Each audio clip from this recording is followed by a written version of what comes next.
안녕하세요. 법무사 호인사무소 김민수 법무사입니다. 상담을 하고 개인회생 신청 자격이 되어 법원에 개인회생 사건을 접수하였는데 며칠 전 채무자의 부주의로 기각된 사례가 있어 설명드리겠습니다. 개인회생 신청 비용도 만만치 않고 신청하면서 서류도 많이 들어가는데 부주의로 기각된다면 채무자 스스로도 허탈하고 대리인 또한 허탈합니다. 먼저 개인회생 절차 개시 결정 전에는 사건이 기각되었다고 하고 개시 결정 후에는 사건이 폐지되었다고 합니다. 첫 번째, 채권자 집회 불출석으로 사건이 폐지됩니다. 며칠 전 저희 신청인이 채권자 집회 불출석으로 사건이 폐지되었습니다. 개시 결정이 되면 개시 결정문에 채권자 집회 출석일이 정해집니다. 대략 개시 결정 후 2개월 후입니다.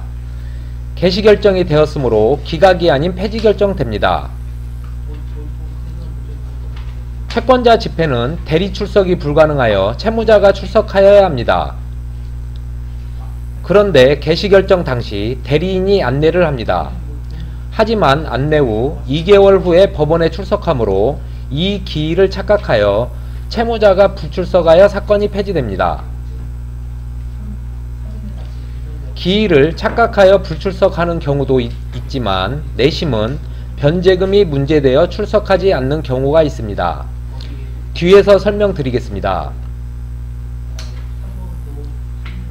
두 번째, 변제금이 문제되어 사건이 폐지됩니다.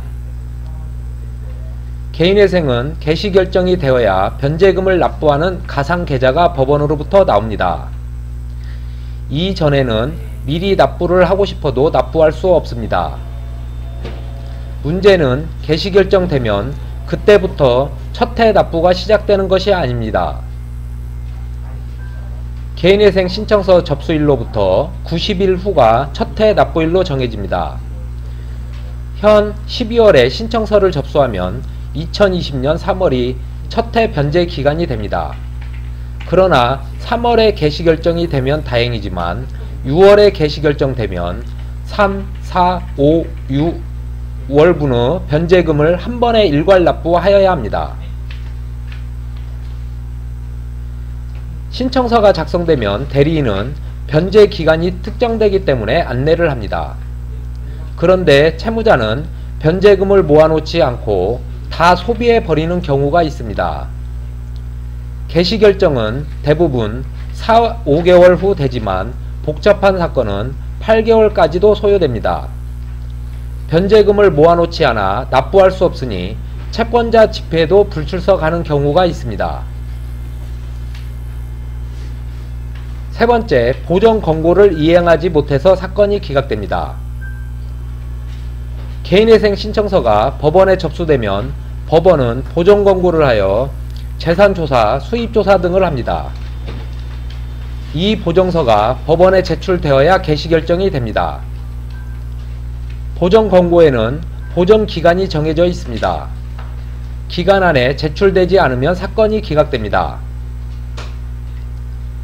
대리인이 채무자와 연락이 되지 않는 경우 보정을 할 수 없으므로 기각되고 대리인이 보정 권고를 받고 안내를 하였음에도 서류를 제출해주지 않아 기각이 되는 경우가 있습니다. 안내를 받고 불성실한 채무자가 있습니다. 또한 대리인에게 비용을 지불하지 않아 대리인이 사건을 처리하지 않는 경우에 기각됩니다. 정상적인 대리인 사무소와 개인회생 신청 계약을 하였다면 이 세 가지 사유 말고는 사건이 기각되거나 폐지되는 일은 없습니다. 채무자의 부주의 또는 불성실로 인한 기각 또는 폐지가 실무에서 나타납니다. 오늘은 실무에서 개인회생이 기각 또는 폐지되는 사례들을 살펴보았습니다. 지금까지 법무사 호인사무소 김민수 법무사였습니다. 감사합니다.